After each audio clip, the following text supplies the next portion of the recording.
document တစ်ခုမှာ picture တွေ shape တွေ text box တွေများလုံးတဲ့အခါမှာစနစ်တကျနဲ့လှလှပပလေးဖြစ်အောင်ဘယ်လိုလုပ်မလဲဆိုလို့ရှိရင်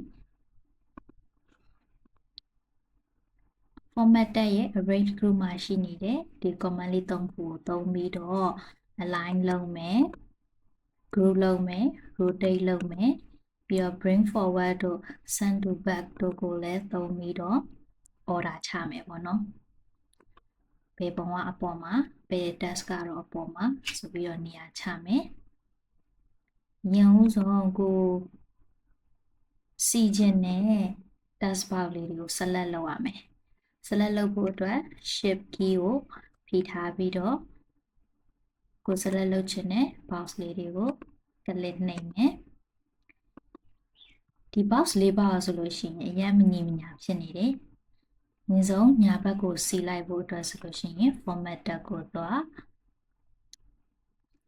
align object command လေးကိုတစ်ချက်နှိပ်လိုက် align လုပ်လို့ရတာ၄မျိုးလောက်ရှိတယ်ပေါ့နော်။ဘယ်နဲ့ညာနဲ့အလယ်မှာထားမလားဒါမှမဟုတ်အပေါ်အောက်အလယ်မှာထားမလား distribute horizontally လား vertically လား align to page လား align to margin လား align selected object ကတော့ auto ရွေးထားပြီးသားပေါ့နော်ကိုရွေးထားတဲ့ဒီ object ဆိုတာဒီ picture တွေ text box တွေ shape တွေပြောတာဒီ text box တွေ shape တွေ picture တွေကိုရွေးထားတဲ့ဟာကို align လုပ်မှာပါစီမှာပါဆိုပြီးတော့ရွေးထားရမယ် auto ရွေးထားရမယ်ပေါ့နော်ဘလော့စေဒါလေးတွေကိုညာဘက်ကအောင်လို့ align right ကိုရွေးလိုက်မယ်ညာဘက်ကသွားညာဘက်တော့ကတ်သွားပြီမဲ့တစ်ပေါက်နဲ့တစ်ပေါက်ဒီနှစ်ခုဆိုထပ်နေတယ်ဒီနှစ်ခုဆိုလို့ရှိရင်လည်းအကွာဝေးရမညီဘူးညီသွားအောင်လို့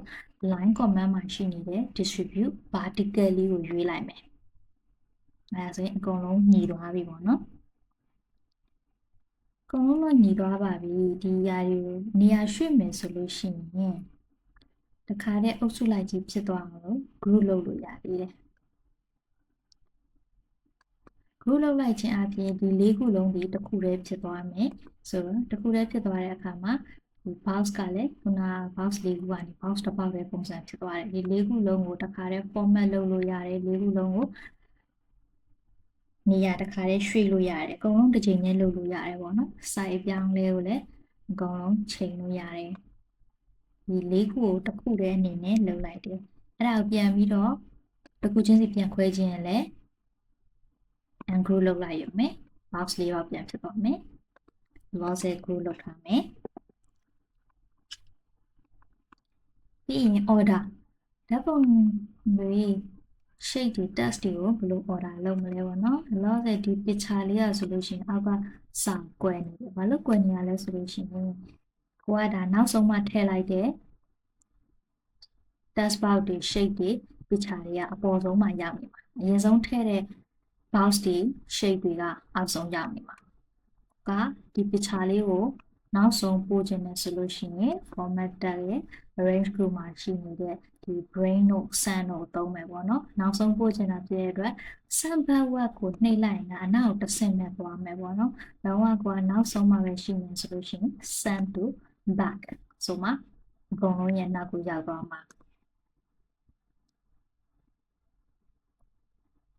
အနောက်ကိုရောက်သွားပါပြီခဏက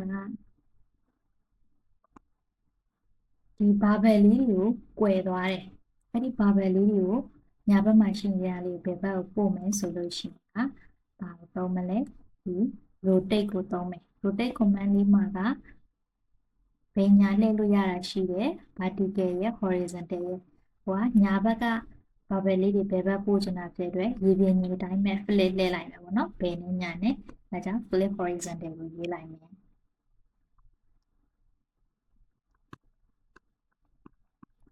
ောက်မှ insert လေးလုပ်ကြည့်ရအောင်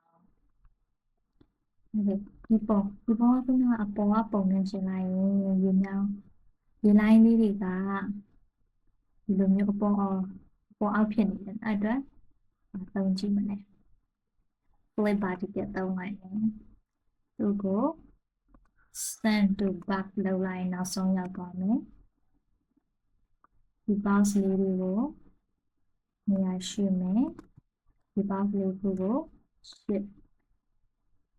နေပြီးတော့ select လုပ်မယ်လုပ်ပြီးသွားရင် align right and distribute vertically ဆိုနေသွားပြီ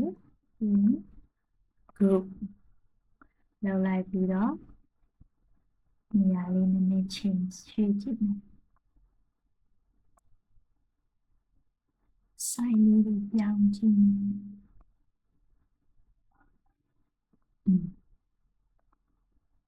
okay perfect